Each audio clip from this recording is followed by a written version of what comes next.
Peace and welcome to the culture here on the Black Star Network. I'm your host, Faraji Muhammad. Thank you so much for tuning in and being a part of the conversation. Folks, let's talk about President Zelenskyy meeting with U.S. President Joe Biden this afternoon with a major speech to Congress this evening. We'll talk about why Ukraine continues to show it wants to keep the solidarity between America and Ukraine solid as we are entering the 10th month of war between Russia and Ukraine. We'll have that conversation. Also, we're going to be checking in with the uncle of Tyler Lewis. This is the University of Buffalo student who was stabbed while on campus. Ryan Trollington will be checking in with us to share with us the latest in that particular case and how there are still so many questions that are left unanswered. And then, can we talk about Nick Cannon? How he has lamented about not being there for his 11 children with the 12th child on the way. We'll talk a little bit about that and how one of his children's mothers has come to his defense on social media. But is this the right message? We'll have that conversation. And then later on, let's talk about should wealthy black folks start to consider buying Twitter? Elon Musk has said that he will step down as a result of the poll that he posted. But now, people are wondering what will be the fate of the social media. Stay with us, all of that, and I got something for trends posted during the most. So stay with us. It's all happening on today's edition of The Culture here on the Black Star Network. Let's go.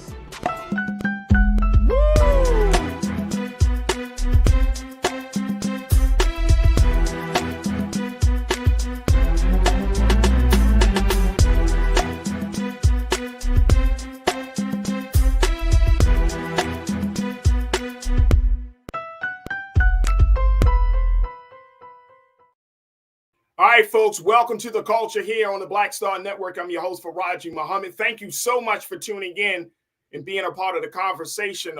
First up, let's talk about the big conversation or the big meeting between Ukraine President Zelenskyy and President Joe Biden this afternoon. The meeting will be held as a result of both presidents trying to figure out what's the next course of action as the war between Russia and Ukraine has hit a 10-month milestone, and there has been a change in strategy as Ukraine are not just fighting Russian forces on the city grounds, but also in the forest as well, in the forest of Ukraine. So President Biden will be meeting with Zelenskyy today.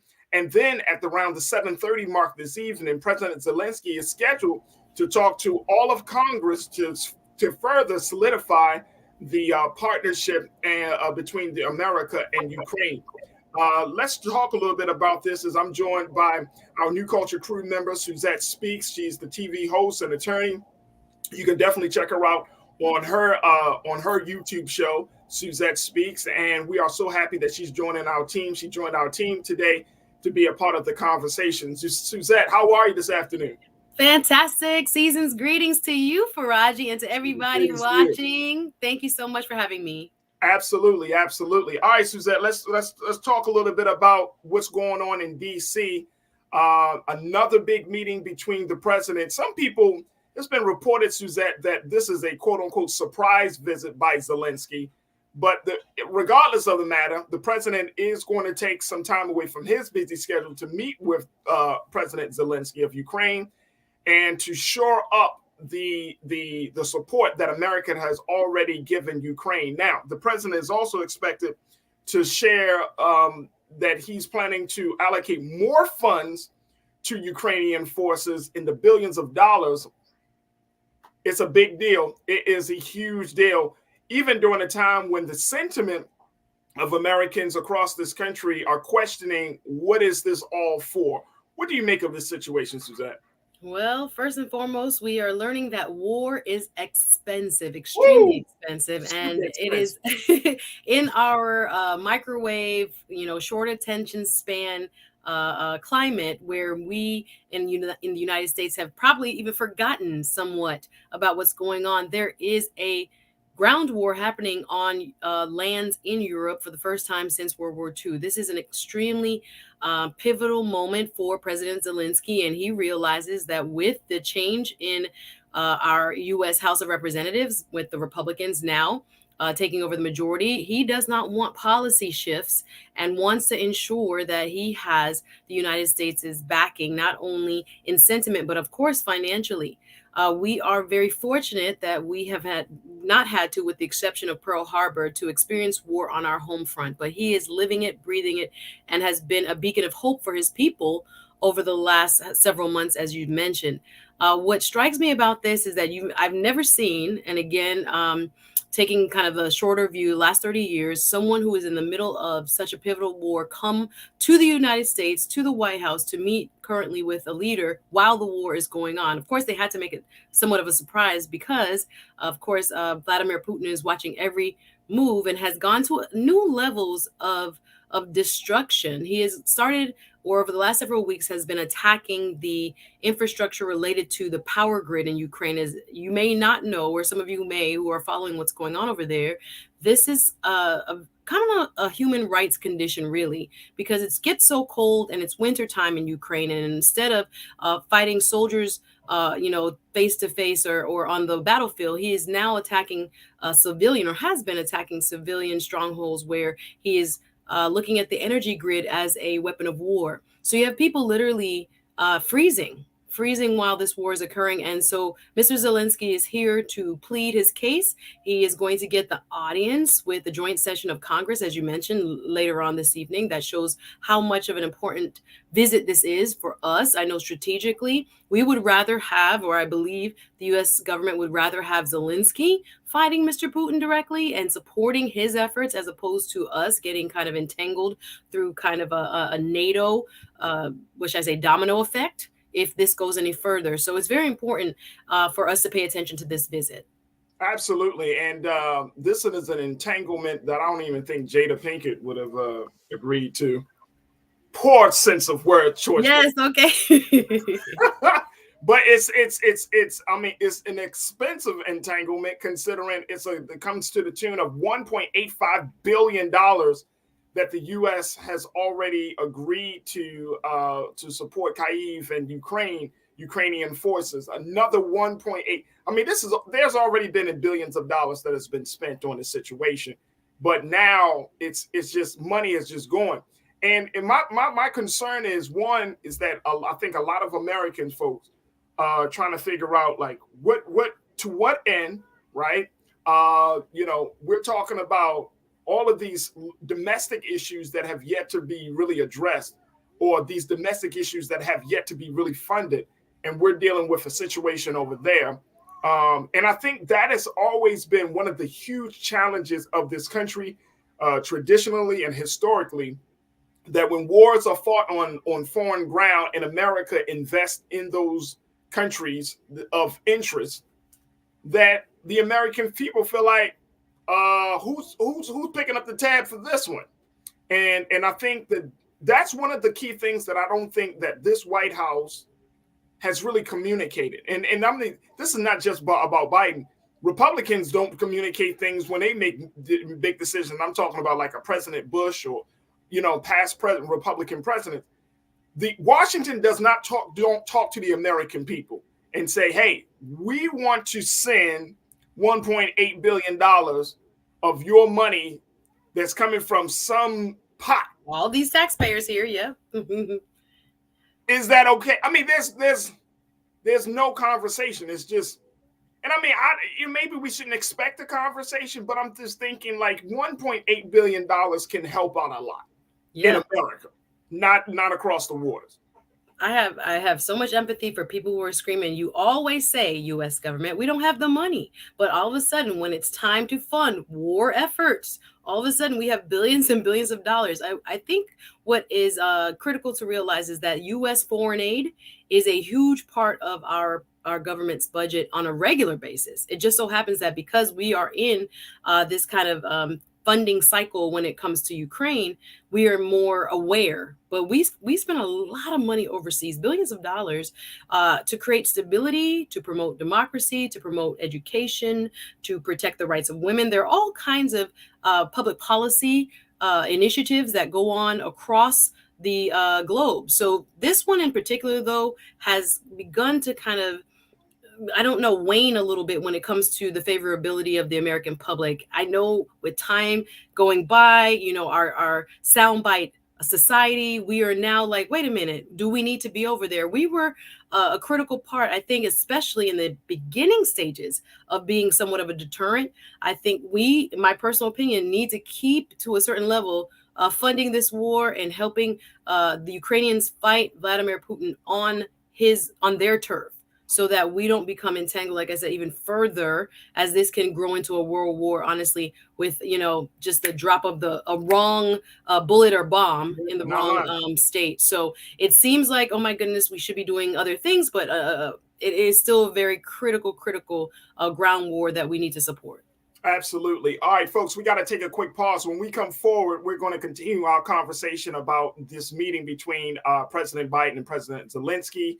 And they're expected to do a joint press conference at 4:30 p.m. Eastern Standard Time, and continue to take your comments. We're going to start taking your comments in the next segment. So stay with us. This discussion continues here on The Culture, here on the Black Star Network.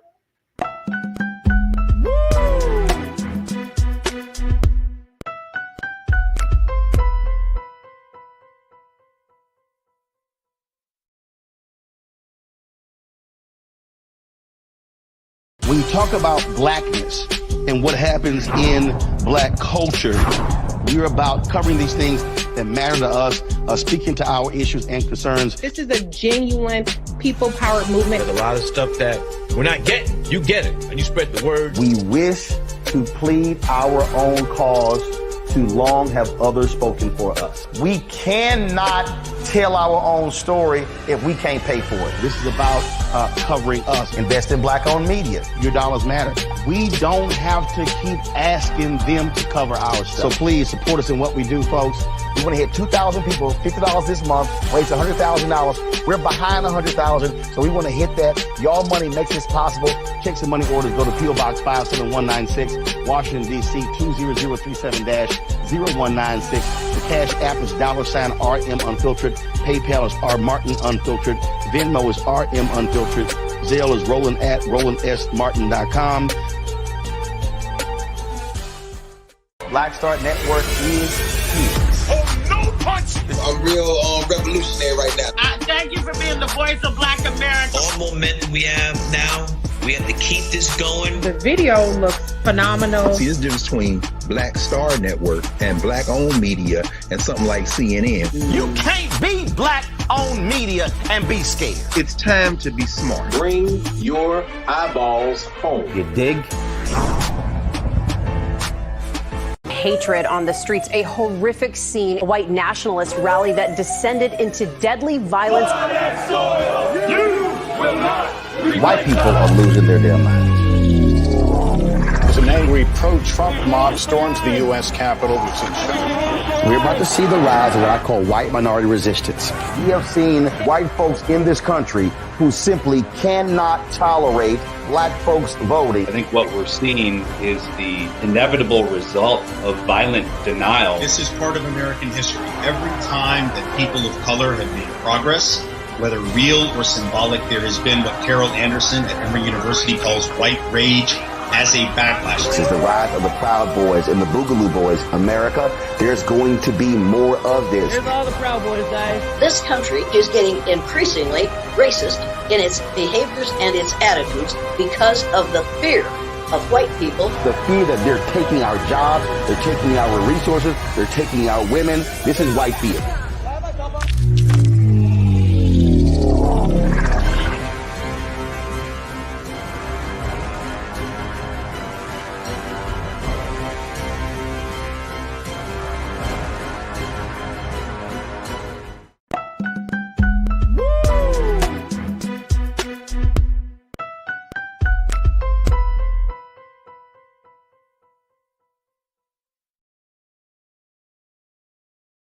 All right, folks, we have been talking about this historic meeting between President Biden and President Zelenskyy of Ukraine, who has made his way from Ukraine. And this is the first conversation, the first in-person meeting since the war started between Russia and Ukraine nearly 10 months ago. And now the President Zelenskyy is looking to shore up its support from the United States. and its support is coming at a major cost of $1.85 billion that the United States has pledged to continue to for its military aid in sending arsenal and other military defense equipment over, including Patriot missiles. Now, also, President Zelenskyy is scheduled to talk to a joint session of Congress this evening at 7:30 p.m. Eastern Standard Time, and leaving many people to wonder what is going to be what's the end result of this whole process, as Russia and Ukraine have been engaged in war for the past 10 months. Let's bring back Suzette Speaks, our culture crew member here, to talk to us about this. And Suzette, one of the big things that the President Zelenskyy wants to get across is the fact that they're fighting Russia on many different fronts right now. Like I mentioned earlier, not just in the city spaces, but also in the forest spaces.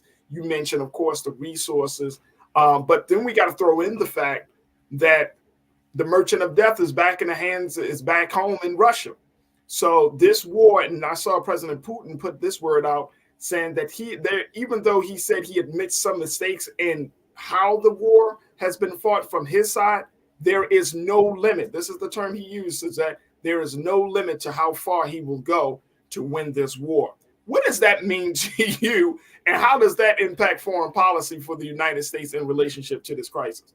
Yeah, it is a quite eye-opening remark to make, because I think we all are aware that the United States is a nuclear power, so is Moscow. So to make those type of threats and to have already started using missiles that are capable of carrying nuclear warheads, they haven't had any on them, but to already start implementing that type of technology is quite frightening, and it's meant to intimidate, right? Those words are meant to say, I'm here for the long haul. I think those who have written biographies on Vladimir Putin and have studied him know that he is a man that is, the word desperate might be too strong for power, but he's going to do everything he can to remain in power and to, retain his control over Russia. So the question becomes, do we really want, like, for argument's sake, to see Ukraine fall into the hands of Russia? If that happens, then we have what is essentially Russia on NATO bordering NATO states. So when we think about the commitment that we have been a part of for since World War II, NATO is important to maintain the order and peace of our hopefully our world. But I think in this instance, seeing this visit, it is a large, which is a symbol of how committed the United States is to the Ukrainian cause. So looking at this visit, I think it's something that will raise eyebrows in Moscow, will allow, the rest of the world to remember this is happening and to know that we're not the only ones that should be supporting it. I do agree with some of the commentators I see here in the chat. We always want to find money for war, but we never find anything when it comes to other public policy that can actually help United States citizens and Americans. I hear you loud and clear. But the implications of what it would mean to have Ukraine fully enveloped into Russia, I think the stakes are too high for us to kind of back out now. And I think other powers in Europe are also feeling the same way and also are lending their support. But of course, we are like the driver. Some people call us the world police, and they're mad about it. But we've held that role for some time, and some would argue it's actually a good thing that we have that role, that we are trying to maintain that hegemonic order. But I think it's something that, again, when we look at the ramifications of what happens if the Russians win, it'll probably allow us to kind of maintain that long view as to why we are investing all this money in the first place. Absolutely. I hear you. Let's go to our culture crew.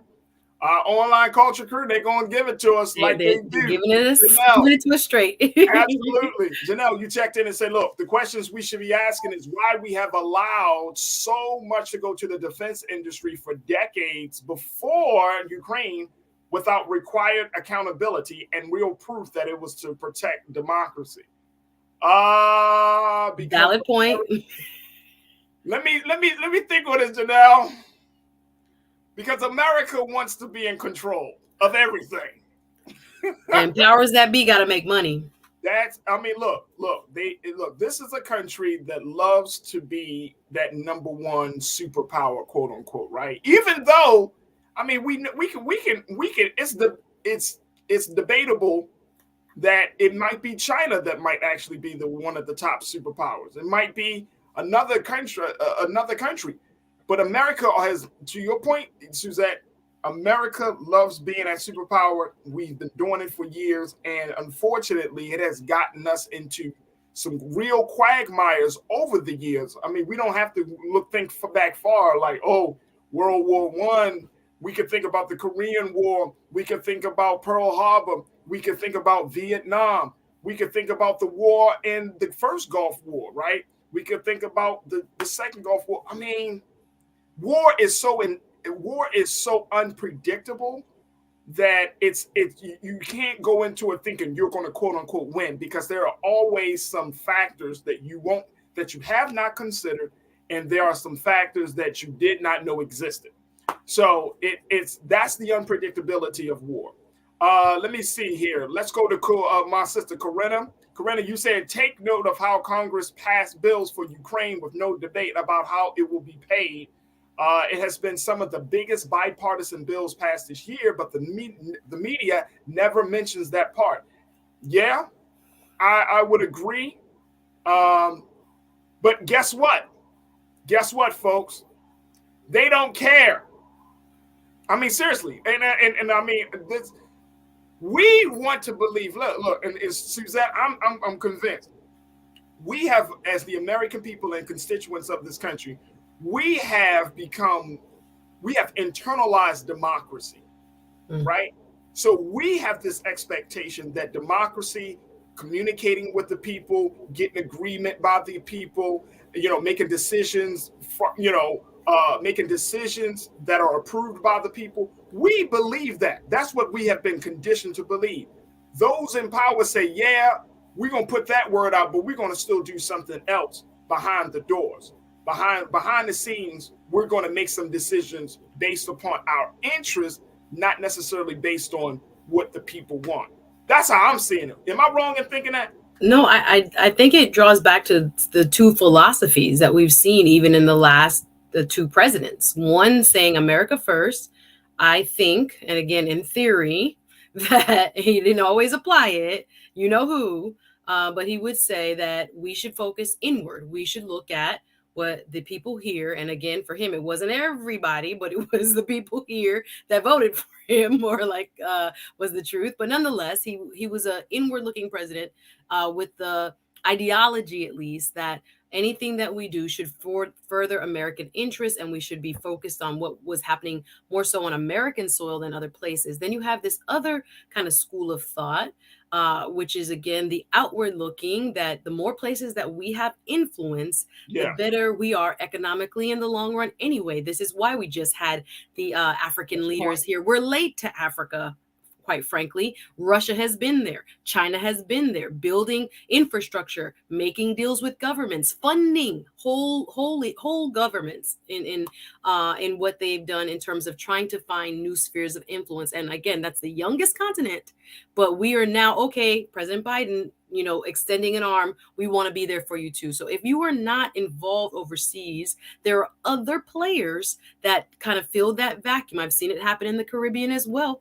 If you're not there, China is funding new bridges, roads, all kinds of things, government palaces, so that it has that kind of informal but very real influence. So if you are of the thought process that we have to kind of promote democracy and spread capitalism so that our dollar continues to be the international currency, we don't really want to answer to, for example, a yen, or we don't want to have another power be able to tell us what to do and tell us to fall in line. So it just depends on where you're landing on that kind of, America first kind of philosophy, or whether you believe that for the world's order's sake, it's more important that America have its tentacles all over and have that influence so that we continue to stabilize, world economies as well as, world peace.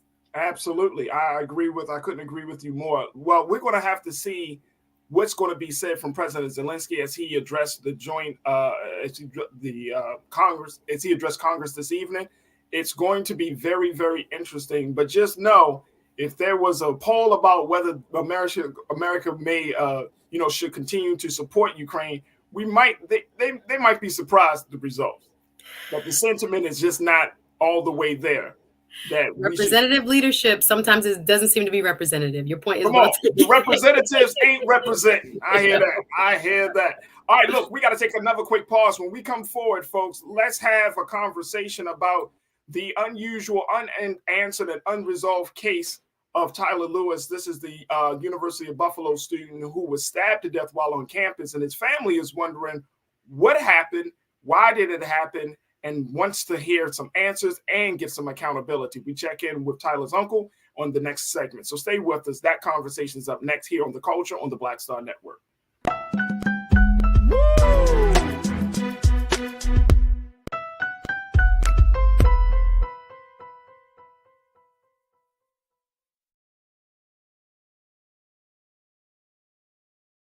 Folks, Black Star Network is here. I'm real revolutionary right now. Support this man, Black Media. He makes sure that our stories are told. Thank you for being the voice of Black America, Roland. I love y'all. All momentum we have now, we have to keep this going. The video looks phenomenal. See, this difference between Black Star Network and black-owned media and something like CNN. You can't be black-owned media and be scared. It's time to be smart. Bring your eyeballs home. You dig? Pull up a chair. Take your seat. The Black Tape. With me, Dr. Greg Carr, here on the Black Star Network. Every week, we'll take a deeper dive into the world we're living in. Join the conversation only on the Black Star Network. Hi, I'm Dr. Jackie Hood Martin, and I have a question for you. Ever feel as if your life is teetering and the weight and pressure of the world is consistently on your shoulders? Well, let me tell you, living a balanced life isn't easy. Join me each Tuesday on Black Star Network for A Balanced Life with Dr. Jackie. We're all impacted by the culture, whether we know it or not. From politics to music and entertainment, it's a huge part of our lives, and we're going to talk about it every day right here on The Culture with me, Faraji Muhammad, only on the Black Star Network. I'm Deborah Owens, America's Wealth Coach, and my new show, Get Wealthy, focuses on the things that your financial advisor and bank isn't telling you, but you absolutely need to know. So watch Get Wealthy on the Black Star Network.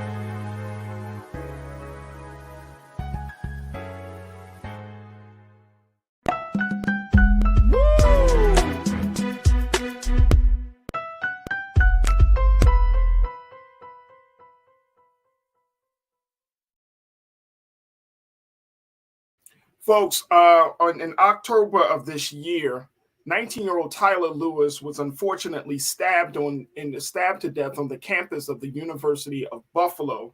He's from Long Island and he was a sophomore at the University of Buffalo. And there are still some unresolved questions and unanswered questions about what actually happened and who should be held accountable. Now, the sheriff's department there in Buffalo has said that of course this case is still under investigation, but they do have a person of interest, a white male between the ages of 19 and 22.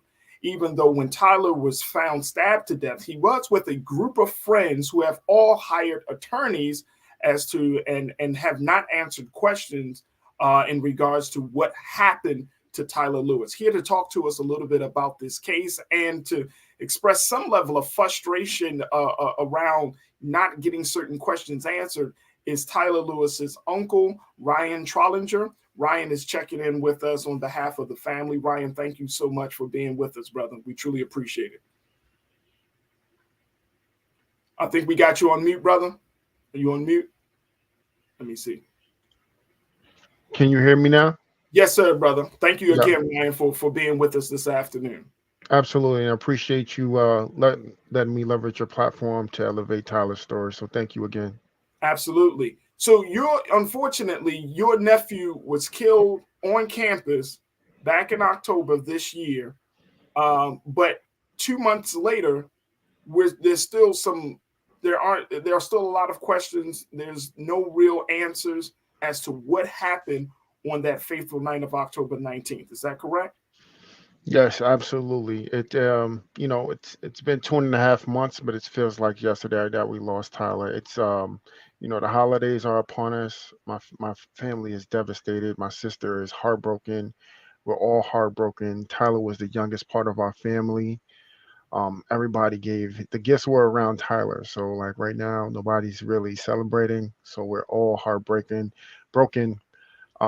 We're really looking to put a lot more pressure on the Buffalo police because it's been 2.5 months, and there's been articles out there that they've said that cases have been solved and resolved in a much quicker fashion. And all we want is justice for Tyler.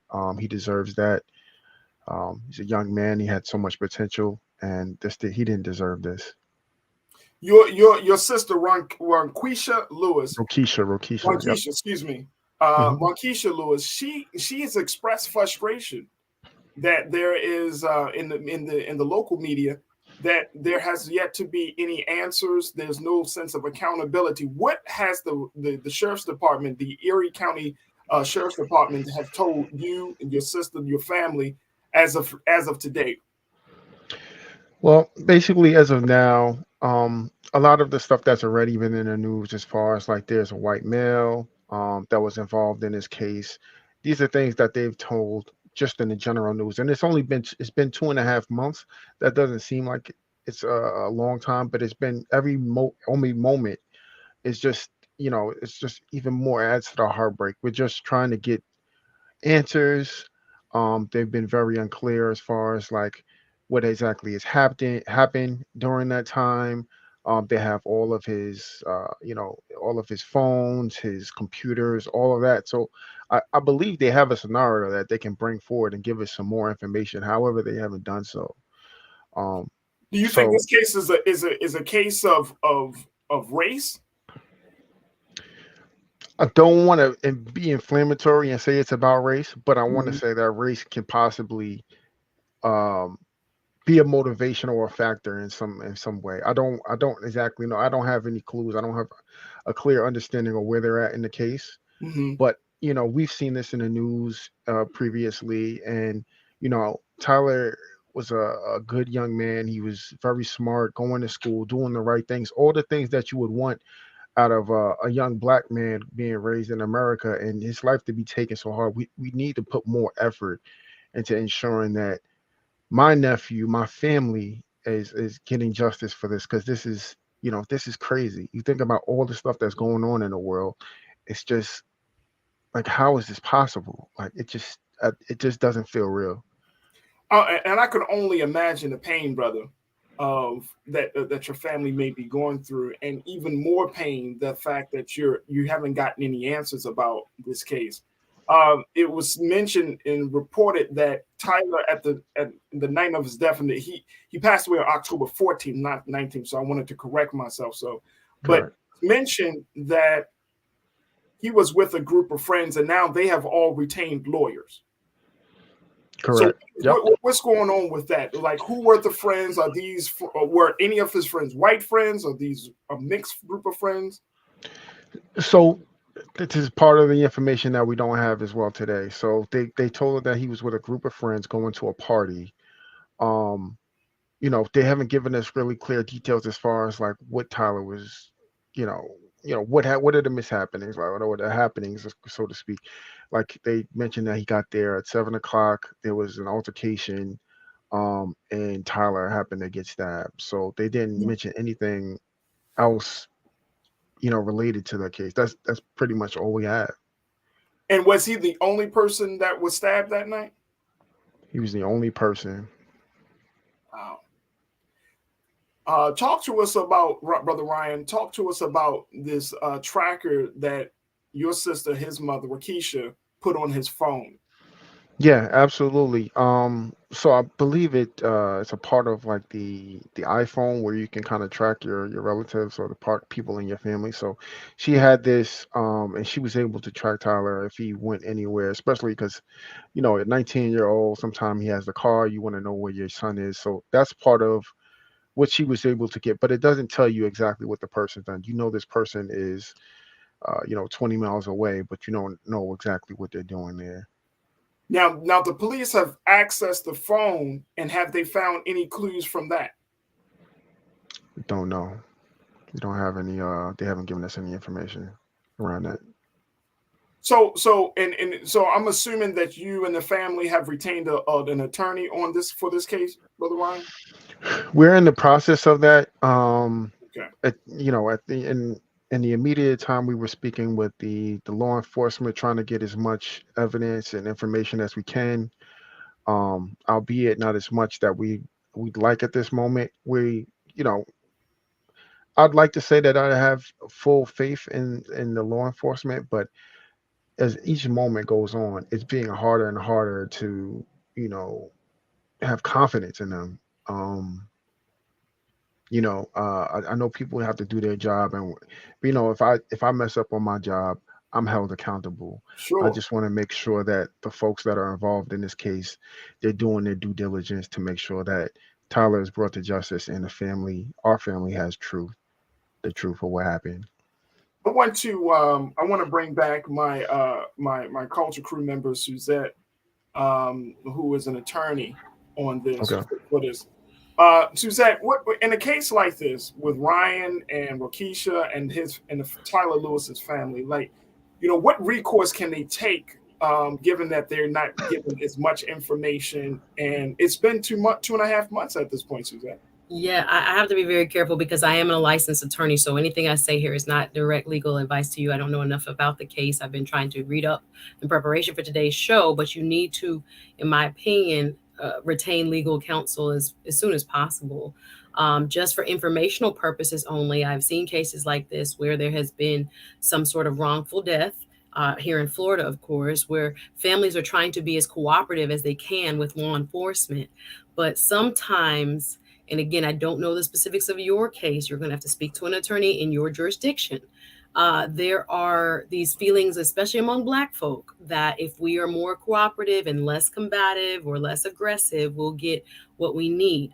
What can happen to you, though, in that type of dynamic is that things get brushed aside, swept under the rug, and sometimes even ignored because, trust me, law enforcement is trying to protect law enforcement, right? And anything they're trying to do, they're going to try to make sure that they have the best narrative as far as it reflects upon them. So you may want to look at other ways. I saw online that you guys have been reaching out to elected officials. You need to be tagging them in everyday posting about your loved one, tagging your state house rep, your U.S. senator, your local officials, your council.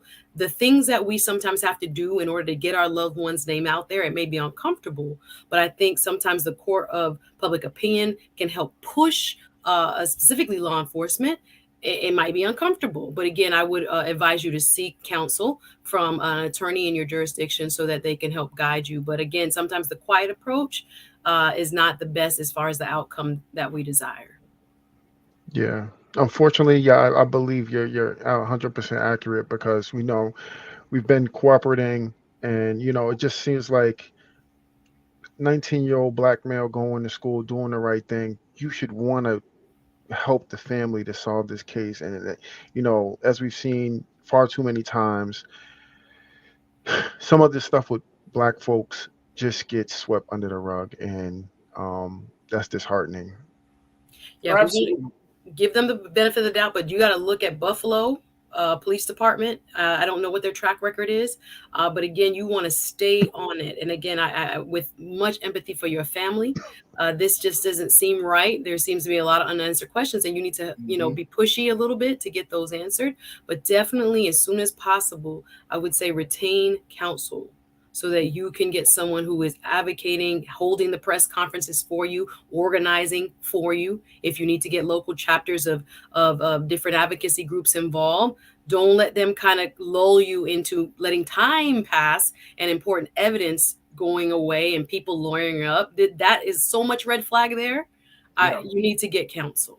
Absolutely. We're going to take a quick pause. When we come forward, we'll continue our conversation with Ryan Trollinger, who is the uncle of Tyler Lewis, the 19-year-old Black boy who was unfortunately stabbed to death while on campus at the University of Buffalo in October. We'll continue the conversation with Ryan, with Suzette, and with you. Stay with us. It's The Culture here on the Black Star Network.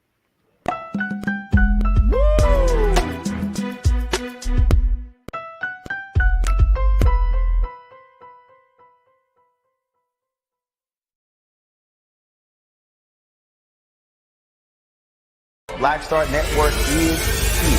Oh, no punch! I'm real revolutionary right now.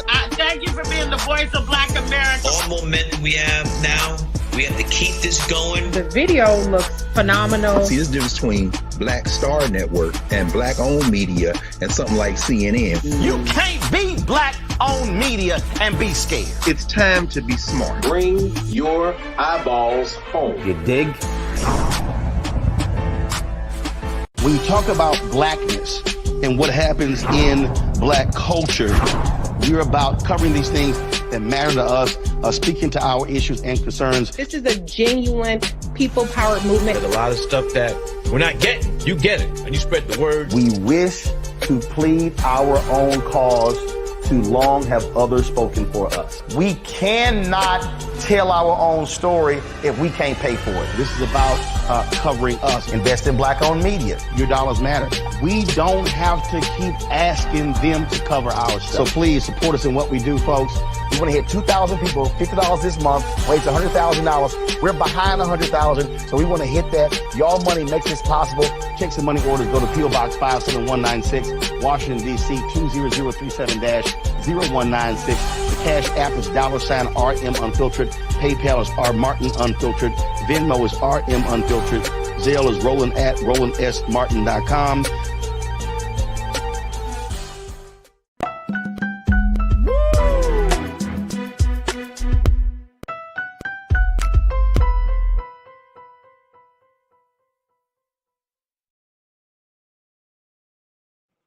Folks, we have been talking about the unfortunate stabbing of 19-year-old Tyler Lewis, who was a sophomore at the University of Buffalo. Back on October the 14th, Tyler was hanging out with some friends, heading to a party, when unfortunately he got into some issues and that left him to be fatally stabbed. And today we've been talking to Tyler's uncle, Ryan Trollinger, to give us some updates on the case, where there are still a lot of unanswered questions. Ryan, first and foremost, you know, our condolences and our hearts go out to you and to your family. The community here on The Culture, folks online have just expressed a tremendous amount of support for you and holding you and your family in prayer and in light. And I know that this is beyond tragic, not just because of losing the life of your nephew Tyler, but then going through all of this other stuff, trying to get some answers, trying to go through the investigation. I know that Suzette, you mentioned University of Buffalo, the Buffalo Police Department, and I'm not saying just beyond the legal stuff. I mean, I'm wondering, has the University of Buffalo student body, has that community spoken up and said, no, something needs to be done. Something needs to be, there needs to be something done for Tyler Lewis. Have you heard anything, Ryan? So I think that's kind of in the process now. As you know, like a lot of the students go away for school now, like it's the winter holiday. But I'm hoping that as we come back, or they come back, so to speak, that we can gather the troops to kind of bring some more awareness. And again, as you mentioned, we're doing we're doing our best, I should say, to speak, on Instagram. We've got a Instagram, Justice for Tyler Lewis, where we post as much as we can. We've been reaching out to different groups at Buffalo, the student body, to kind of bring awareness to this, because to be honest, even in Buffalo, it's not really a known case. This is kind of like a separate district. The school is in a separate district in Buffalo. So it wasn't really highlighted in Buffalo. So me and my family, we don't live upstate New York. We live downstate in Long Island. So it's really hard for us to kind of make that awareness known, but we're trying to do it virtually as much as we can. So if any folks are out there and you're on Instagram, if you could, just add Tyler Justice, the number 4, Tyler Lewis. And if you see any videos, repost that as much as we can to just tag anyone to get, as Suzette had mentioned, any senators, anyone in positions to kind of help bring some awareness to get people to actually look at this case is going to be very, very beneficial because it's not greatly known outside of Buffalo and, not enough in New York as well. That is I have to say, Ryan, that is quite odd that you're not hearing it even in Buffalo. I mean, Long Island, I understand because it's New York and news cycles and everything, but you're not getting even real coverage in Buffalo like that about this case. Recently, they did highlight a story on my sister. I want to say a week and a half ago. I saw that. Yes, there was that WGCZ or something. Yeah, exactly. Yeah. Yep. But even to get that, we had to, that wasn't something that was brought to us. We were doing this awareness on Instagram, and some kind-hearted folks were able to put us in touch with some folks to kind of help bring that awareness to reach out to the radio stations and the TV stations. But this should be a national story. Like you see other crimes like they're brought on CNN and some of these higher level platforms, and of course on your platform as well. So we're very appreciative of that. But absolutely. why aren't these stories heard further than just a regional area? Like this is a crime that should be highlighted. Like this is my nephew. Like I spent a lot of time. You see the picture in the background, like I miss him so much, and it's just heartbreaking to see this, man. I never thought I would experience something like this. This is crazy. I can imagine, and let me just tell you, I know since you came on air, your whole spirit, brother. I mean, you are hurting, and I'm hurting. I'm hurting with you. I have a 9-year-old son, so I can only imagine that you raise a black boy to go a certain path, then he makes it to college, and then you're like, and then it's like he just gets snatched away in such a senseless way. So I can only imagine, brother Ryan. Yeah. Oh man, my heart, seriously, my heart drops for you, brother, because I just couldn't imagine losing my son, or any boy that's in my space. So my heart really goes out to you, Suzette. I'm wondering, because I know that as for a lot of victims' families, like brother Ryan and others, the hashtags, how strong with the social media presence, how much weight does that carry, and how much weight can it carry when trying to get some level of coverage or at least bring some attention to a case like this? I think, and I applaud you, Uncle, for doing as much as you can. I think sometimes we forget that these things don't happen in a vacuum. People still got to go to their jobs. People still got bills to pay. People still, life is still happening, even though you have gone through some major tragic incident of losing your nephew in this way. So I can imagine how much stress and how much pressure is on you and your family members. That's why I would hope, if you can, when you are posting, be sure to at some of these folks who have bigger platforms, not only the hashtag, because again, if his name is not widely known, it can help. But if you want to at a Ben Crump, for example, or at some other larger advocacy platforms, I think that would help, or DM, direct message them. I would also, if you probably haven't already, GoFundMe is a great way to get support. Sometimes you just don't have it financially, and it's a lot. Sometimes you can get attorneys to sign, on a contingency fee basis, or don't, do it for pro bono even. So even that is an alternative. You also want to, if you haven't already, just involve the local student body on his campus. So I'm thinking, I don't know if he was in a Greek letter organization. I don't know if he was a member of the Black Student Union, the student body president. You can get those people's emails off of, campus websites, etc., the dean's office and things like that. Universities do not like to be called out. and they I don't even know if did they make a statement or did they put out any statement from the university side? They did. They said that the university is safe. However,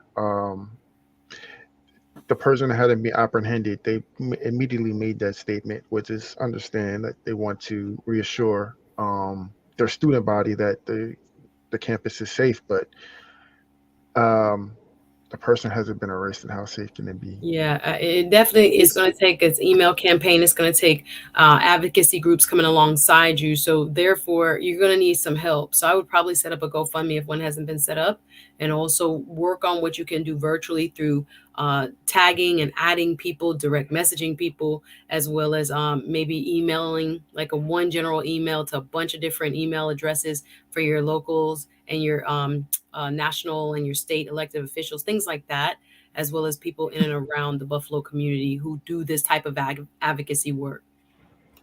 And I think those are some great recommendations. But I'm wondering, do you have a family member or at least someone to help? I know you mentioned earlier that you're in Long Island. This happened in Buffalo.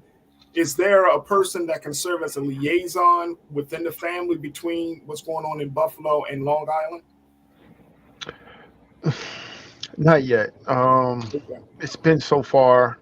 It's really a challenge. We were really hoping to get more information from the University of Buffalo Police around this case, but just as of recently, we just been disappointed. So I think those are next steps. So Suzette, you gave some great insight. We'll definitely heed to some of that advice to just ensure we put this out a little bit further, keep pressing forward.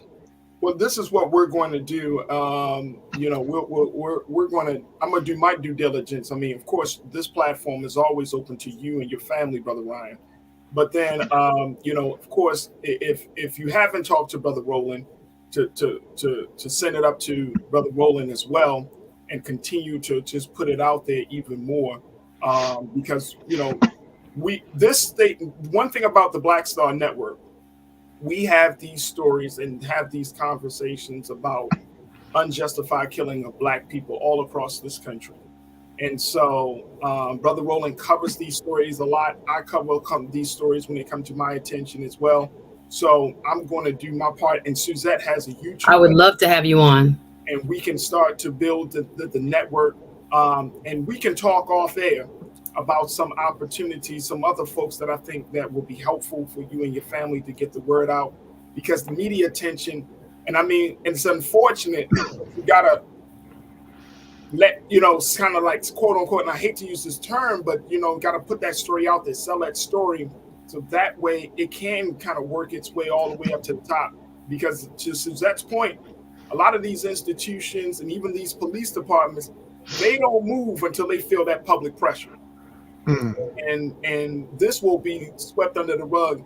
And our little brother Tyler don't deserve to die unknown, don't deserve to die in vain.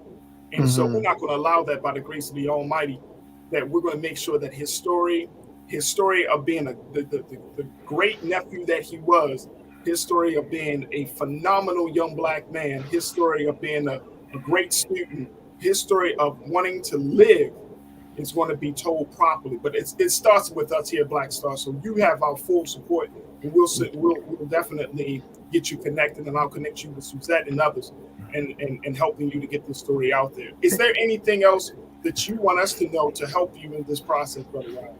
Yeah, absolutely. Like I said, I previously mentioned, just going out on Instagram and following that Tyler, the number 4, Justice for the number 4, Tyler Lewis, and just to kind of speak a little bit about my nephew. Like, as you can see, this is a picture of me and him. We went out networking to kind of find him an internship at a Rooftop.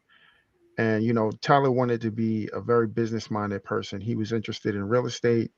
He was interested in business. He asked me about stocks. He knew about starting businesses and all of that stuff. This lost potential is just really, really hard, because I poured a lot into my nephew. I love my nephew so much. It hurts me every single day. I go to the cemetery at least once a week just to talk to him and just pour out my heart and just tell him how much I love him. I used to tell Tyler that I would always have his back. And in this situation, I just feel like I fell short.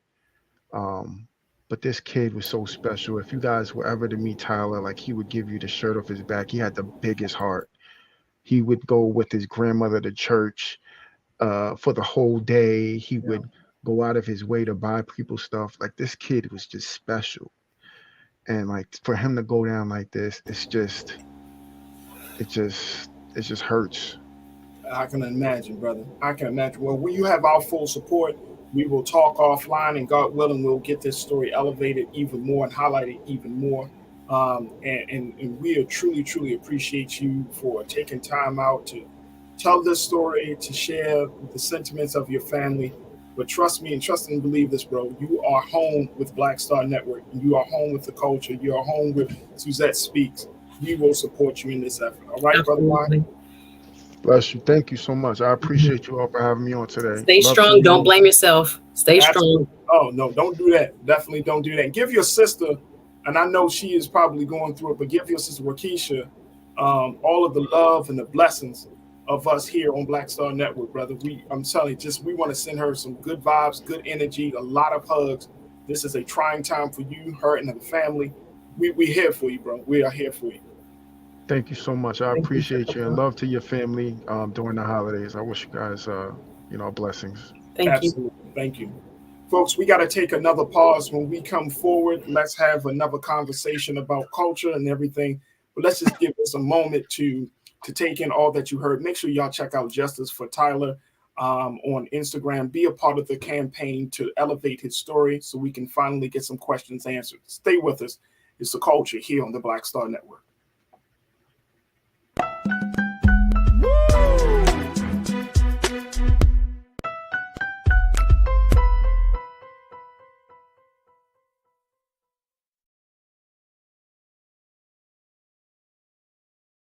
Hi, I'm Dr. Jackie Hood Martin, and I have a question for you. Ever feel as if your life is teetering and the weight and pressure of the world is consistently on your shoulders? Well, let me tell you, living a balanced life isn't easy. Join me each Tuesday on Black Star Network for a Balanced Life with Dr. Jackie.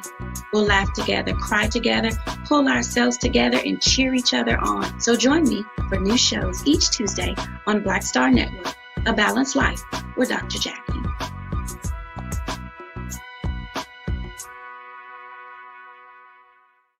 Black Star Network is here.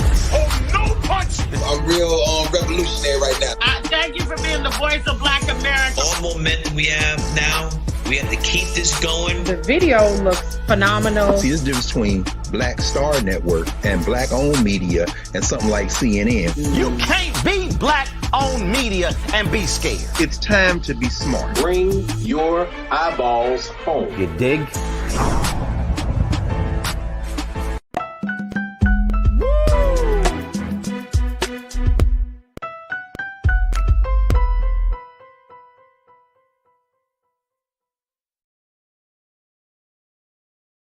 All right, folks. Now we're going to shift gears to talking about another family issue. This is a conversation that many people have been having across this country in light of some of the recent action and behavior of the person that's at the center of the controversy. And I'm speaking of Nick Cannon, folks. Now, we know Nick Cannon from shows such as The Masked Singer and Wildin' Out. But we also know Nick Cannon as being the father of 11 children with a 12th child on the way. Well, in a recent interview, Nick has said and has admitted and has certainly lamented about him not being as present in his children's lives as he wants to be. Now, as a result of that, one of his children's mother by the name of Bree, and I want to make sure I'm saying this, and I want to bring the culture crew member, Suzette back into the conversation of this. But Bree Taisi, I think that's how we say her name, Bree Taisi. I want to help you, but yeah, this ain't Bree. I think so. Bree Taisi, she has gone on record via social media, via Instagram, saying that Nick is not just present, he's a loving dad. Take a look at what she posted here, folks. This is about Bree Taisi. This is from Bree Taisi. She said this in an Instagram post where she showed photos of her taking pictures for the holiday. One of the users pointed out that how Cannon appears to always show up for his children in the comments section, and she reposted the message in a since deleted Instagram story post and added, quote, "This Nick always shows up, always present, happy, consistent, loving parent, and even better person. We love you." This is interesting. Here's the Instagram post from Bri Taisi. This is one of his children's mothers. And she actually posted, there are various pictures of them, Nick holding the baby, Nick holding his son, planting the beans, and all of these things for the holidays. And he's expecting a 12th child on the way. Nick stay busy. And I'm not talking about with work. No. My goodness. Here's the thing. Now, I mean, there's so many like levels and layers to this conversation, which is why I wanted to have this with you today, Suzette, because I don't know. And here's the let me just go back. There is another hip hop artist by the name of Akon. Y'all remember Locked Up? Akon. Right. Akon. He believes that this is what men are supposed to do. He believes that this is fine, that you can have that as men, we are supposed to go out and sow the seed. And this is what he comes to the defense of Nick Cannon. And my concern on this, Suzette, is the wrong message. Here is a man who is already admitting in the very beginning of this process that, look, I might not be able to be as present. And then you have another influential voice who's saying, you know what? This is what men are supposed to do. And then you have the child's mother saying he is present. A lot of mixed messages. Well, I think we have to kind of first approach this with, Nick Cannon has so many accomplishments as just an actor, performer, musician. So I always want to lay that out there and respect the brother for his work. And so therefore we can pivot to the personal issues. Again, I'm not really want to talk on other people's personal issues because everybody got baggage. However, he put this out there. Right. It was something that, again, became kind of like of the public domain because you yourself, sir, are talking about how you feel. So he felt he should put that on social media. So here we are. So my issue is with every choice, there has always got to be consequences. So when we're making choices, the innocent parties in this, the children, are the ones that have to live with, the decisions of the adults many times for whatever reason they are pursuing this type of complex family structure. For them, people tend to fall into two main, categories. Either they're really disgusted by it and they're saying that their feeling towards Nick is that he's a philanderer. He's creating broken homes left and right. There are so many people, i.e. the children, that are going to suffer from this. And even the women. And again, you cannot, we read her quote, but of course there's a lot of bias when there's checks involved. But her opinion, respect her opinion. But yeah, I think there's she's one of 11. She's one of what, 4, 5? Yeah. And then there's a camp that's like, if it works for them, let them do them. But again, they are always kind of qualifying that because Nick has the money to be able to sustain, at least financially, these households. So everybody can't rock like this because they don't have Nick's pocketbook. So yes, the question becomes whether, financial security and be able to provide for many different households financially is enough justification to do what he has done here.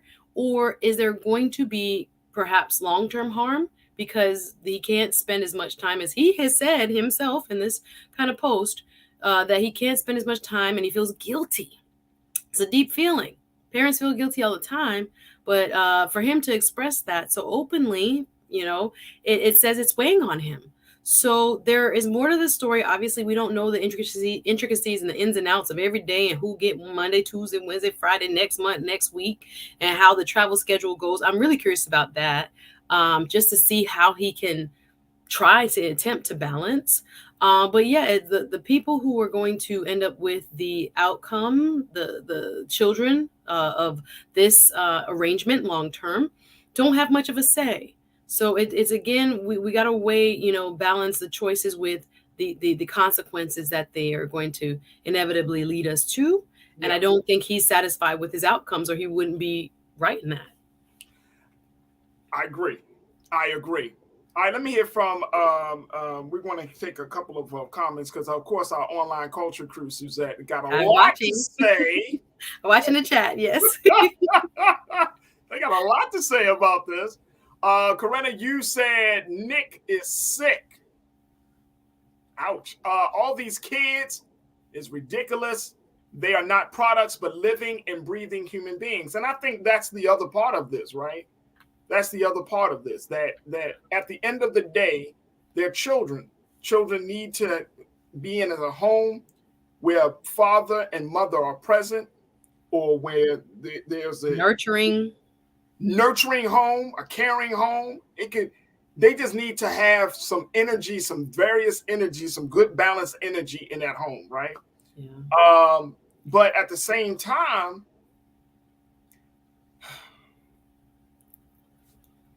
we as adults, we make these choices. Yeah. You know what is his plan? This is like, these are not oops. These are plans.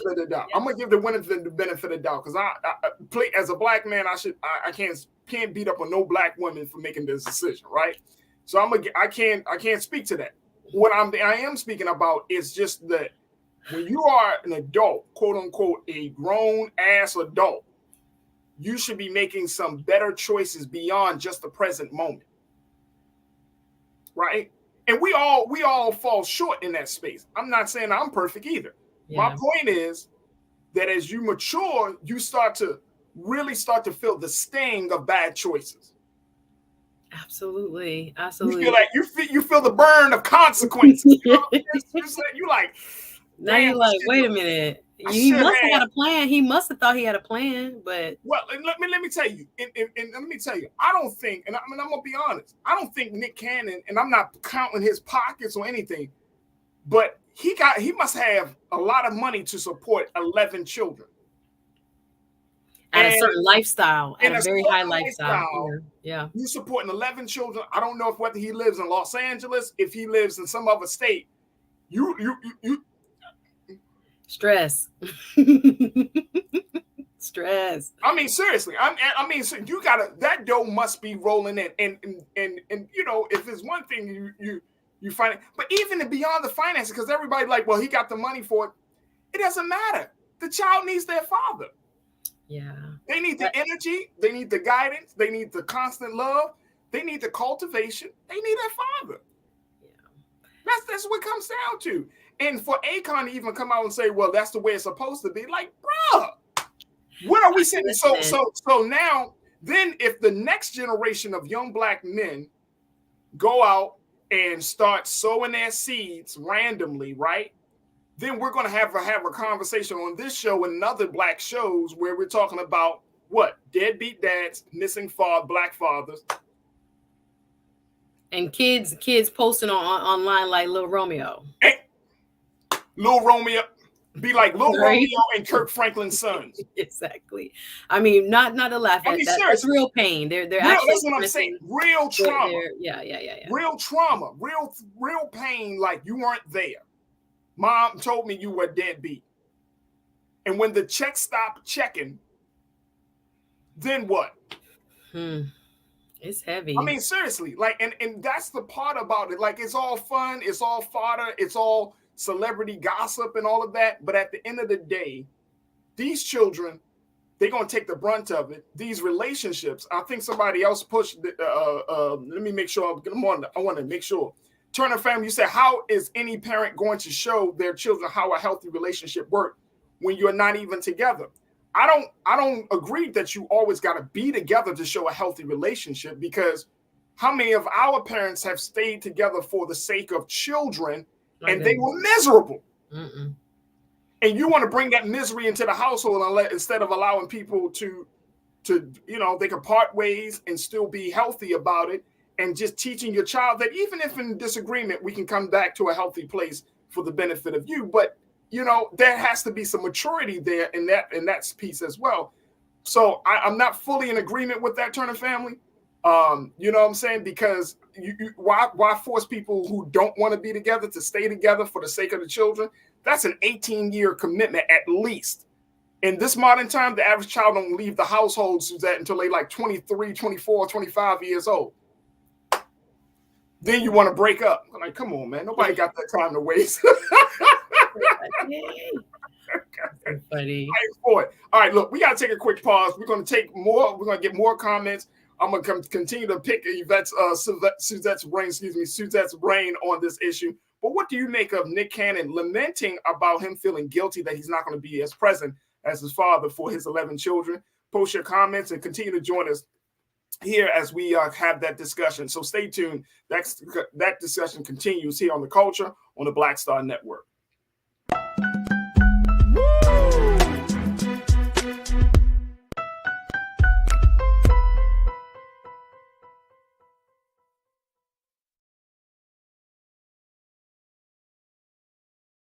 Hatred on the streets, a horrific scene, a white nationalist rally that descended into deadly violence. White people are losing their damn minds.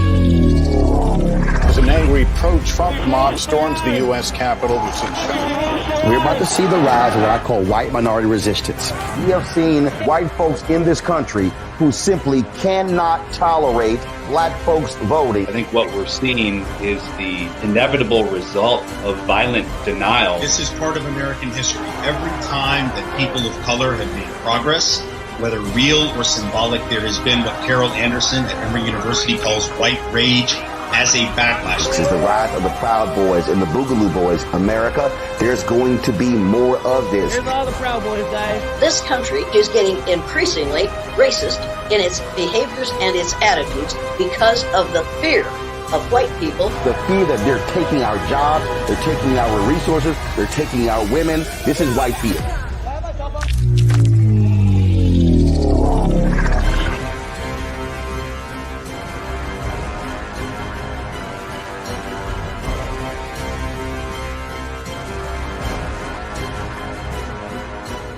Black Star Network is here. Oh, no punch! I'm real revolutionary right now. Thank you for being the voice of Black America. All momentum we have now, we have to keep this going. The video looks phenomenal. See, this difference between Black Star Network and black-owned media and something like CNN. You can't be black-owned media and be scared. It's time to be smart. Bring your eyeballs home. You dig?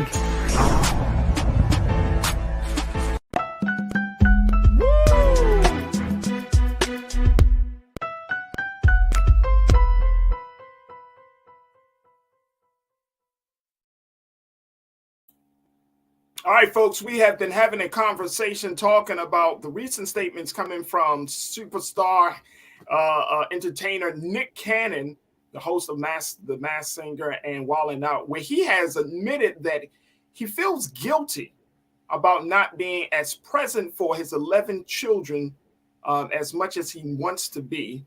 He said this in a recent interview. He has a 12th child on the way, and one of his baby's mothers have said, Brie Taisi has said that he is very present. He has been there. He's been consistent. But she's just one of a number of women who have had a child with the superstar actor. Now, the question becomes, can we really have a conversation about the importance of having fathers in the household? Can we really have a conversation? I'm joined by my sister, Culture Crew member. She serves as a TV host and attorney. Suzette Speaks. Suzette, I think, and I'm trying to take the fodder out of this discussion, because I feel like this behavior will have a more lasting impact on people, where they feel like that this is good, that this is right, this is responsible. And I'm not saying that he can't take care of his children financially. I don't know. But I know that children cost a hell of a lot more than they did 20 years ago. Yeah. You know what I'm saying? But it's so much more than just about the dollars. People always say he can take him. If the child is in New York and he lives here in California, what you going to do, bro? What you going to do? You going to FaceTime them every day? Like, I'm gonna say that's a whole lot of FaceTime. Like, we have to be really careful because again, this is going to have an impact on the culture, and we need to ask ourselves in terms of our own commentary here, and then everyone watching, what are we accepting as a culture, and is this beneficial to our culture long term? Now, let's take out Nick's money because again, we also have to understand: is it the value of money that we're describing that justifies his behavior? Or the amount of money he has, his assets justify his behavior? Or can we extrapolate? Can we look at an everyday person, middle-class person who doesn't have as much as Nick has doing the same thing? What would we say about them? And I think once we peel back the financial so-called justification of it, anyone else doing this, what would we think about the impact they are having on the little people, the human beings that they are charged with raising? We know now that money isn't everything. We have had much more of a conscientious mind in the last 20 years as a society towards the nurturing aspect and the importance of the parents in terms of their role in child development. And when we have situations like this, when we're trying to plaster this, I think because he got the money, let him be. I think we also have to look at this as who are we choosing to be role models? Because we've had in our culture, the celebrity automatically makes you a role model type deal. Or does it best serve our culture to call it out and to stand against it, to say, Nick, we love you, brother. Again, your work speaks for itself. But as a role model, if this happens in every hood, every suburb around the country among Black communities, what would we really be left with, right? So I think we have to really be careful as a culture what we're saying is cool because he can afford to do it and it's his choice. His money is long, so it's all good. Versus what everyday Joes who don't have Nick Cannon's money, who are looking at his situation saying, well, why not, right? We already have some of that informally going on, but we know what those results are. So I think we have to be careful about embracing this or not calling it out. If we are saying, maybe the decisions he's making are actually harmful to the kids, especially in the long run. Damn. I'm gonna say that, Suzette. Damn. I'm saying I'm serious. You touching on that's a hard pill to swallow. Damn. That you everybody cannot do this, and everybody shouldn't do this. I will call that out. No. Oh hell no. No, and here's one of the big things that I say time and time again. One of the major sciences that has been robbed from Black folks as a result of the transatlantic slave trade, one of the things that we have been robbed of is the science of family planning. We just don't do that as much, right? I mean, our grandparents probably do or have heard of that. Maybe some of our parents, but I'm saying in this current generation of young people and older folks, just let's say young folks, Nick Cannon's age, right? Who, like, where are we having these very real conversations about family planning, being able to identify, like, and more importantly, this also opens up the door for defining what a quote unquote a family is, right? Because now that's being challenged and changing.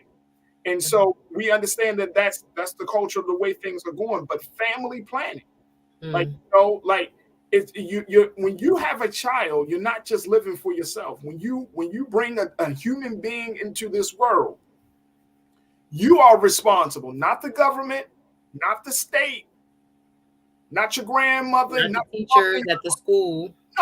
Nope. You are responsible. Yeah. I mean. And this is, and it's all well and good till that baby starts crying. Or talking to you. Or talking back to you. I'm going to get close to the camera. Asking for stuff. Yes. And that asking. You don't have. Yeah, exactly. No, I'm serious. The science of family planning, and this is not trying to be on some conservative tip, but I'm talking about being responsible in your choices. You don't have to be perfect, but you do have to think maturely to be responsible in your choices and bringing human beings into the world. All right, let me go to a couple of more Culture Crew comments here. Karen Coffee Carlton. Karen, good to hear from you today. You said, I don't think Nick and his followers are being honest about effectively managing multiple children's needs and expectations. Yeah. I think what she says is completely correct. There's so much that I wanted to add with your commentary on family planning. Yeah. I think sometimes we have overplanned. I think that is a conversation that I'm trying to maybe delve into on my channel when we talk about many of our middle class and very educated sisters are not necessarily looking at building families early enough, if you will. And then we're running into a lot of issues when it comes to finding suitable mates in terms of, who's left, I guess, on the playing field when we are ready to move forward with family planning. I think some of those conversations used to be passed on with mamas and grandmamas and things like that. Instead, we are so focused in terms of our career development. Sometimes that is what came to mind when you were speaking of that. And then we have the other side of the pendulum where there are people within our culture, different socioeconomic levels, who look at family in a way of almost, it's like a haphazard, maybe non-structured, and just kind of free for all when it comes to, like, I respect the fact that there's many forms families can take, right? It's not one size fits all at all, because we just have so many more complexities when it comes to the social structures that we live in. But I do think, we have different degrees of family planning discussions that are not happening, that need to happen when it comes to the full impact on our community and on the individuals involved. So I think there are various ways that you can look at that. But for sure, I think in the way that you may have meant it, when we're looking at what benefits the child the most, the research continues to show, like, a stable, normally two-parent household has the best results. Kids are less depressed. Kids have better scores in school in terms of tests, better outcomes in terms of their life trajectory. Of course, we have many exceptions to that. Everybody wants to paint one rosy picture, but people are human, right? We have exceptions to that rule, but overall, we know that the best outcomes come from that structure. But there's a very big kind of push, in my opinion, to separate and to kind of create distrust from the Black woman to the Black man in terms of trusting each other enough so that we are pursuing relationships early enough so that we have the best outcomes in our lives. Does that make sense? I hope. No, that makes a lot of sense, and I'm happy that you brought that up, because I think that's another part of this discussion that need to be had. Talking about the timing of things, and there have been studies recently that shows that people are waiting later on in life to get married, to have children, and all of those things. But look, I thought I waited too late to have my children, right? And I was in my 30s. Man, I ain't got no kids, Roger. So what you want to say?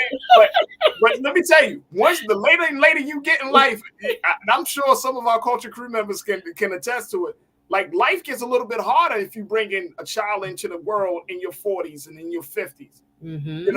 And a lot of people can afford children, but think they cannot. This is another thing. And look, let me tell you, this is the beauty of parenthood. You will find a way. Yes. If you are a good parent, I'm saying a loving parent, you may think that you can't find a way. I'm telling you. And we have found a way. And it was just like, well, how are we going to do this? And then all of a sudden, God just said, here you go. Yes. You're like, damn, I'm feeding one. And next thing you know, another one comes out. You're like, damn, I'm feeding two.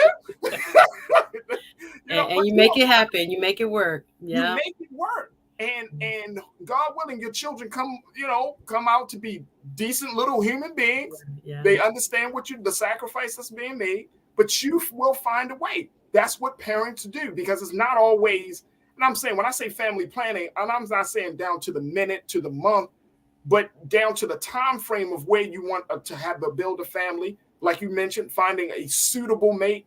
I mean, this is all the science that I think, not truly like mating, planning families. This is a science, folks, because now we do have to be more intentional, because the family serves as the cornerstone of the community.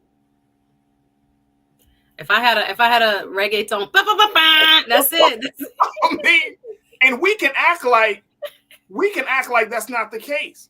But any one of us who have benefited from being a part of any, whether it's a small family or been a big family, and a lot of us come from healthy big families, you know that world, that space that you came in, that was your first community, the family. Then you had the outer community in which you grew up in, and it made all the difference in the world. It makes all the difference in the world.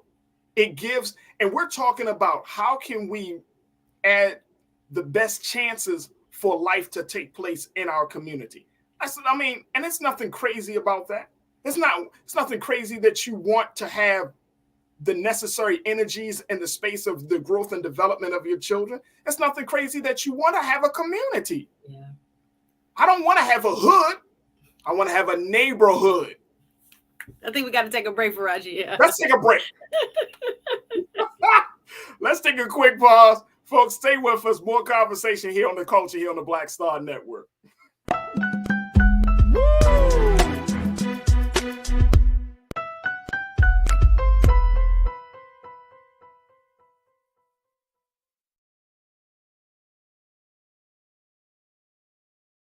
Hi, I'm Dr. Jackie Hood Martin, and I have a question for you. Ever feel as if your life is teetering and the weight and pressure of the world is consistently on your shoulders? Well, let me tell you, living a balanced life isn't easy. Join me each Tuesday on Black Star Network for A Balanced Life with Dr. Jackie. We'll laugh together, cry together, pull ourselves together, and cheer each other on. So join me for new shows each Tuesday on Black Star Network, A Balanced Life with Dr. Jackie.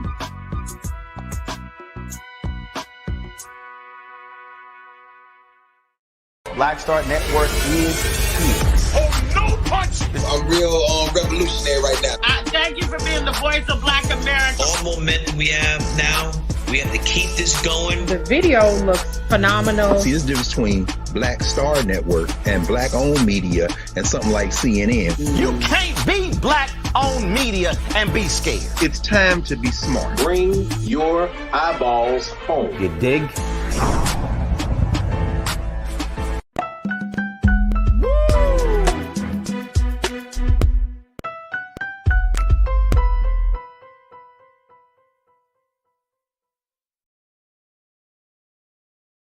All right, folks, now we want to turn our attention to social media. Now, as we have been reporting on this platform and you've seen in other spaces, what's going on with Twitter? Well, the latest story that we had shared with you is that on Sunday, Elon Musk had posted a poll saying that he would step down if it was the will of the people, of Twitter users. Well, 17 million people voted in that poll, and an overwhelming number of nearly 58% of those who voted said that they wanted Elon to step down as the CEO.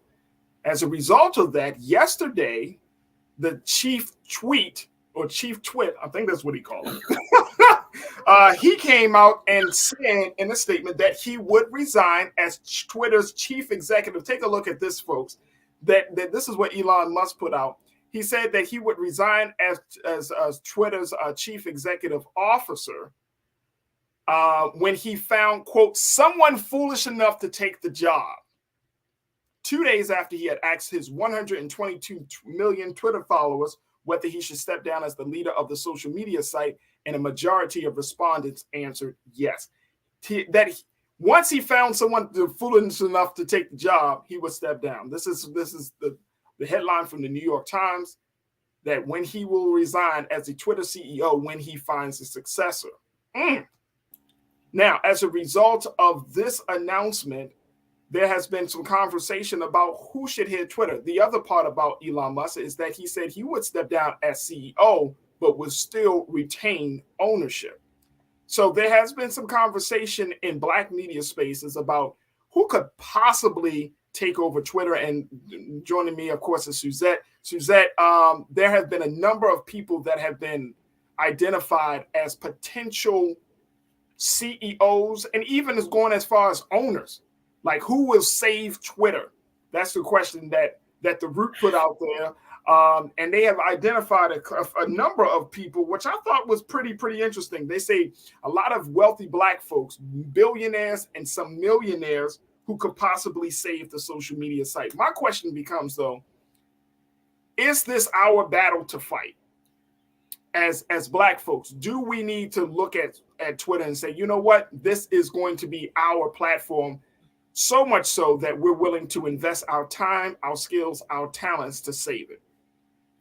I do believe it is our turf. I think it belongs to us in a sense. First of all, the question may become who can save Twitter from Elon Musk, because I will say I have a conflict of interest as an owner of Tesla stock.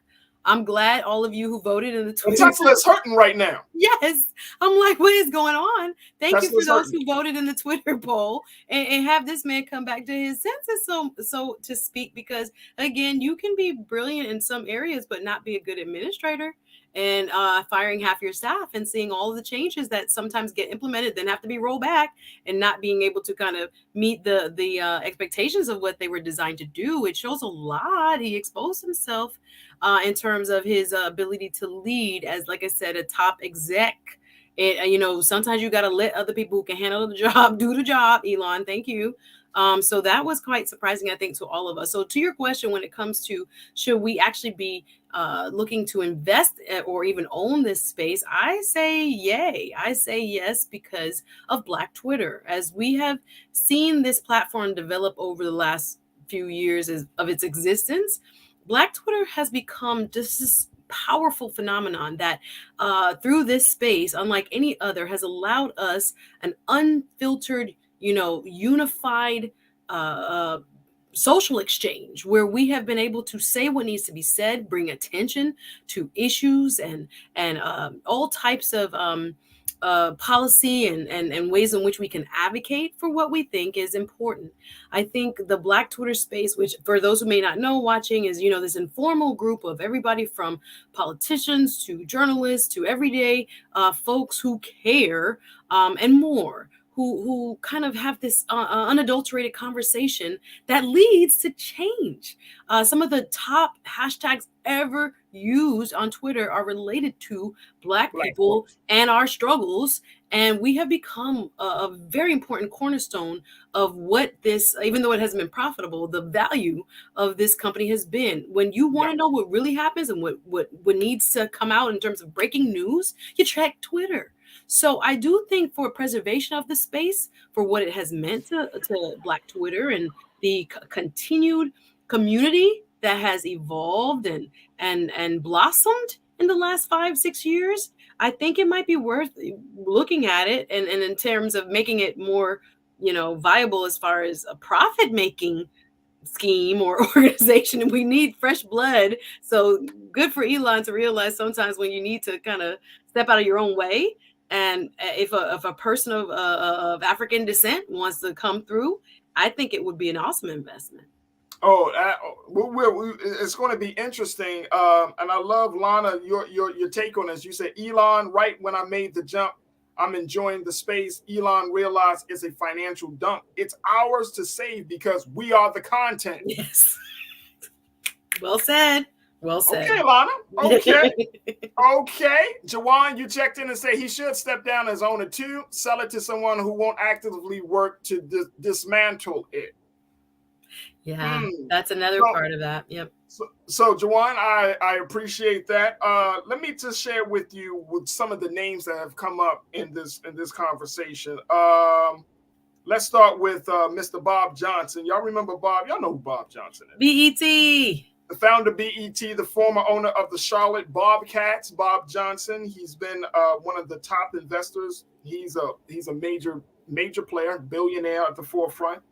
And they're saying that he could put together a group of investors that could take and make Twitter fun again. I can see that being a hashtag, make Twitter fun again. Make Twitter great again. It is. There's another person. This is an interesting gentleman. I never heard of this gentleman until the Root brought it up, but David Stewart, he's the billionaire who's the founder and chairman of Worldwide Technologies, one of the largest Black-owned companies in the United States. So they're saying that his transition into the social media space would be seamless. I've never heard of this brother, but I'm not surprised because I'm not in tech. So I could see that. I could definitely see that. Julia Collins, she's the first Black woman to co-found a company valued at $1 billion by investors. She already works in the world of technology thanks to her company, Zoom Pizza, which uses robots for pizza production. Wow. Isn't it good to know that we have that many Black billionaires? Praise God. I'm telling you. Wow. Of course, the other person who you and I talked about, Mr. Robert Smith, he is one of the richest Black men in the world. He's the founder of Vista Equity Partners. Remember, he pledged $4 million to help Morehouse students pay off student loan debt. So we know that he probably has some interest. He may have some interest in investing in the social media space because he invested in software companies, and it would kind of be a natural fit. But I don't know. And then here are some game changers, folks, very quickly. Some game changers on this. Some people have gone as far as to say some hip hop names. Dr. Dre, who could have been hip hop's first billionaire, but that was derailed after Tyrese made that video. Dr. Dre, they're saying that he already works in tech because of Beats by Dre, which he sold to Apple for $3 billion, and so this might be the next big investment for him. And of course, young Hove himself, Jay-Z. Throw it up. Hip-hop first billionaire, and he has a relationship with the founder of Twitter, Jack Dorsey. They're saying that he could possibly do it, especially since he's kind of dibble and dabbled in the world of, I think he was doing Bitcoins, and then he was doing some other tech, some tech stuff. So he may want to be a part of the conversation on that respect. There's also Rihanna. People said, she can go from laundry to social media. Makeup, lingerie, everything. She busy with her little one. I don't know. I don't know if that's a good fit for her. Some people also are saying LeBron James. I don't know. I don't know if these names and see, we counting people's pockets, which I hate. Well, the hard part is, even though we have this wonderful list, and shout out to The Root for allowing us to see inside, many of these names that we really haven't even heard of. There are some like Robert Smith that have become popularized, but many on that list. When I was reading the article, I was like, okay, we got more Black billionaires that I was aware of, and how they made their money, more importantly, is highlighted there. So go check it out. But yeah, the question still remains is how to make Twitter profitable. So if you have someone like a Robert Smith, whose equity firm, usually when you see private equity firms, they go into companies and switch it up and trying to make it more profitable and grow it and sell it. Or sometimes it's more profitable to break down and sell the pieces. So you kind of don't know what you'll get when it comes to someone like him. But anyone on that list, I just believe in us. So I know there are people who would form a team that would make sure, they have the right sensibilities when it comes to that ethos. And I saw a question that, someone asked, I don't see the name of who, Black Twitter is. It's not separate. It is a part of Twitter, but we find each other through those hashtags. So, and then following those stories that matter to the Black community, you'll find one another quite easily. So for that community that has organically sustained and really become the heart and soul of Twitter, I hope, this is a wish list, of course. There may be one of us that is interested in taking the plunge. But again, how to make it profitable still remains the most important question of this deal. And can I also add what also remains the most important part of this deal? What's that? If you bring Black folks in, you still got to deal with its owner. Yeah. Look, I don't know. We will have to see. Elon Musk may find a successor soon, or he may delay the time to keep himself in power. But I think he's a majority shareholder right now, so hey, look, he's going nowhere right now. Yeah, right. He's not going anywhere, and he looks like he's keeping his part of the bargain. He said he's stepping down. Now let's see if anyone steps up. As he says, if anyone is dumb enough. Foolish enough, I think he said, to take over. But it's not. There's a lot of people that can do the job. Just it was difficult for him. Yeah, exactly. All right, folks, we got to take a final pause. When we come forward, let's talk about Transpost and doing the most. Stay with us. It's The Culture on the Black Star Network.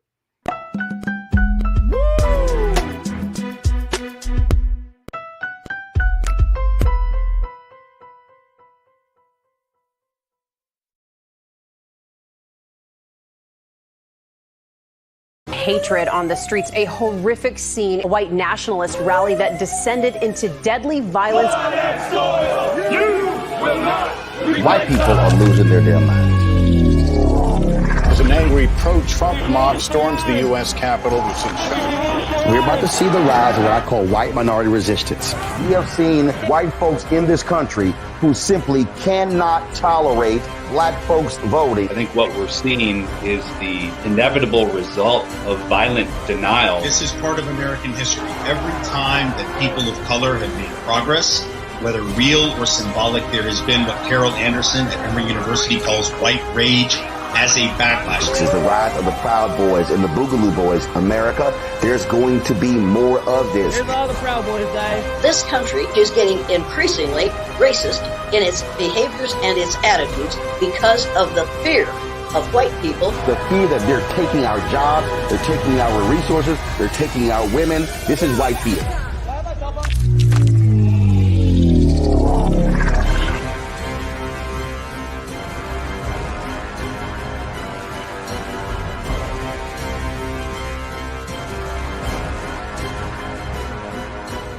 Black Star Network is here.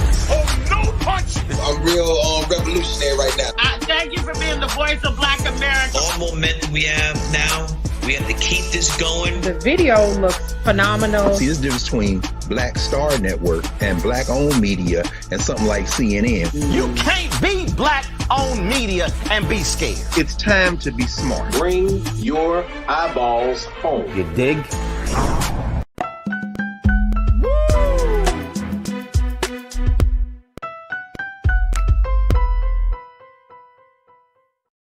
All right, folks, what's trending right now in Black Twitter? Let's bring Suzette back. What's trending right now in Black Twitter right now, Suzette? Well, everybody is awaiting the premiere of the new 8-episode limited series, The Best Man, final chapters. That's what's This is juicy as the original, baby. I cannot wait. Tomorrow on Peacock Network. But how are you here for it, Suzette? Are you here for it? You know what? Sometimes the spinoffs aren't as good. But for example, I really enjoyed the Fresh Prince spinoff on Peacock. That was amazing. And so it's just like, please don't mess it up. But I'm here for it. I'm giving it the benefit of the doubt. Of course, this is the story of a group of friends that have come together. And of course, if you follow this story, the original movie that came out like 20 years ago. Crazy. Like 20 years ago. It's crazy. I know. So there's a couple of criticisms about this new limited series that's going to be airing. First and foremost, they're going to drop all I think, and this is what I read. They're going to drop all 8-hour-long episodes at one time. Okay. I'm for that. I'm a binge watcher. You're a binge watcher, so you all for it. Yeah. I mean, some things I love to binge. Other things, personally, I love to just kind of like, look forward to. But okay. All right. So that's one thing. But they also said, the Hollywood Reporter said that it treads familiar ground because it doesn't go too deep into unknown territory. It picks up where the story left off, where Morris's Chestnut's character, his wife passed away. Now he has to kind of go through life and picks up certain things. Of course, they talk a little bit more about social issues than they generally talk about. But then there was another a piece about that, which is that the women characters have more dimension now. Mm-hmm. That they get more like equal screen time. I'm talking about like Sanaya Lathan and Nia Long and what's the Regina Hall? Yeah. Right, right. They're getting more screen time, so there's a little bit more equity in the filmmaking. But there still seems to be a little bit more focus on the relationship and friendship of the men than there so of the women. But what do you make of these criticisms? I'm okay with it. I mean, the movie is called The Best Man. I think when it came out, it was so groundbreaking. If y'all remember, this was like a seminal movie. I remember of my coming of age watching this and to see all those beautiful, I'm sorry if it's shallow, black, chocolate looking, wonderfully, what should I say? Wonderfully sculpted men. Especially that Morris Chestnut. I'm sorry, y'all. I'm done. Okay, I'm done. First thing, Morris Chestnut man looked like he did. He looked like he aged, but he didn't age. No, and I hope he keeps it up, and we're gonna see some of that. Sorry for being shallow, but listen, hey, I just remember his first appearance in the movie coming on the screen, and we like to be very vocal, us in the diaspora when we watch. Wakandans tend to be a little louder in the theater, but the oohs and I just remember that movie was full of loud expressions by the audience because we were into it. We were into the characters, and to see Black men emoting and talking about different parts of their lives, and marriage being a kind of centerpiece of what brought them together. And then of course the little messed up part with Taye Diggs, having the secret that he wanted to bring up the day before the wedding, like, who does this? The fight scene, I remember that very vividly. And so I was like, I have to go back and watch this, but maybe I don't, because I do remember a lot of the scenes. So the fact that they thought it was worth another go, I think it's good. Maybe that the ladies have more dimension is actually, I think, a good thing. I don't think they were, front and center for good reason. It was a show about men and men's relationships, right? College friends, men who cared deeply for one another, going through the stages of life together. I think that was the centerpiece. So now, 20 years later, the entertainment industry has evolved, so has society. So that, storylines involving more women and how women, see, hear, feel in these same situations being more, front and center, I think is okay too. But the fact that it stayed kind of true to its essence, the best man, I think it's okay. I think it's okay. And I'm here for it. I want to see my brothers in action. I don't know, what surprises might lie in these 8 episodes. I hope they don't mess it up, but I'm here for it.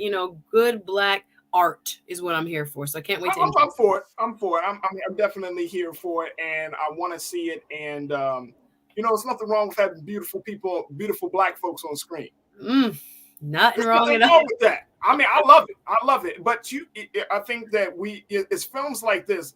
That film, when 20 years ago, when it came out, it cost $9 million to make at that time, and it made like $43 million or something in the box office. So it wasn't like a big blockbuster film, but at the same time, a lot of Black films, like Black rom-coms, of this nature, did not make a lot of, because it wasn't a space in. It was groundbreaking. It was groundbreaking. It wasn't a space in the market for it, right? But that film launched the career of all of them. Yes. It was that film. Like Morris Chestnut, remember, he was in Boys in the Hood playing Ricky. Morris Chestnut and Boys in the Hood, Cuban Gooding Jr., Larry Fishburne. That's one of my favorite Black films of all time. Another seminal film. Seminal. I mean, I'm telling you. But it launched the careers of all of these guys. And I don't know if y'all have been keeping up with Morris or Taye Diggs or Neil, but Morris has been in The Resident. He's been in All American, where he's also co-starring with his brother and friend, Taye Diggs. He came in on All American. Taye Diggs stayed working.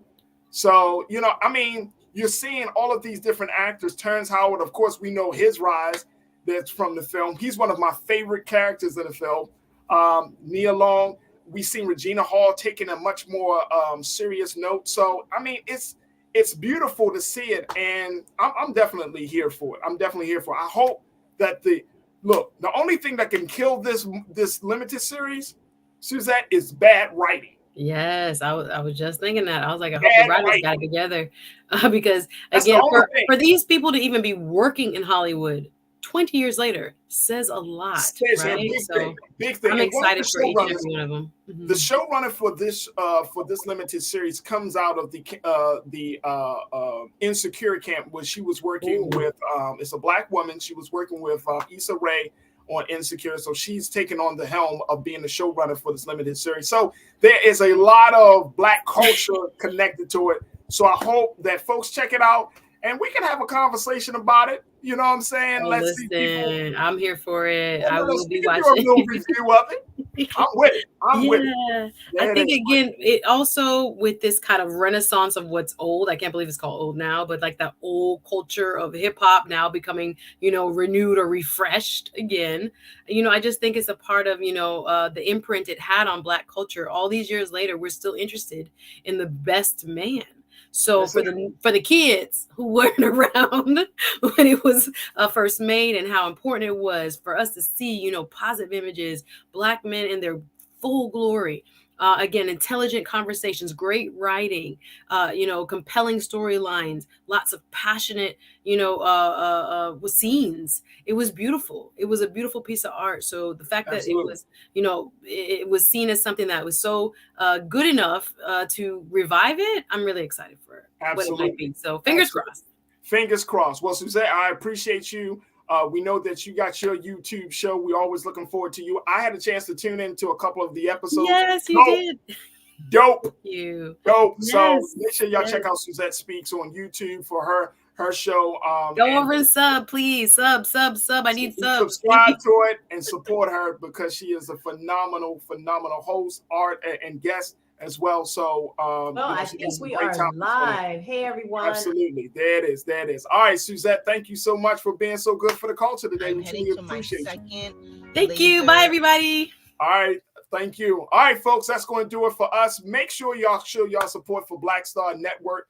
Go to our website today, blackstarnetwork.com. Support us financially and continue to support us and subscribe to us. Download the app for free. And most importantly, let family and friends know that Black media is here. And we are here to tell our story and plead our case. So go to blackstarnetwork.com. Also follow us on social media at Black Star Network. And follow yours truly, Faraji Muhammad, me, this guy, on Instagram at The Real Faraji, as well as me at Faraji on Twitter. As always, I appreciate each and every one of you. I thank our fantastic special guest, Brian Trollinger, and our hearts and prayers go out to his family. And let's continue to hold them in the light. And most importantly, I thank all of you for tuning in. As always, never be afraid to challenge what's wrong, stand for what's right while being yourself in the process. God willing, we'll talk tomorrow for another exciting edition of The Culture. Stay tuned. Up next is Roland Martin Unfiltered here on the Black Star Network. Thank you so much for tuning in. Have a great afternoon and evening. Peace.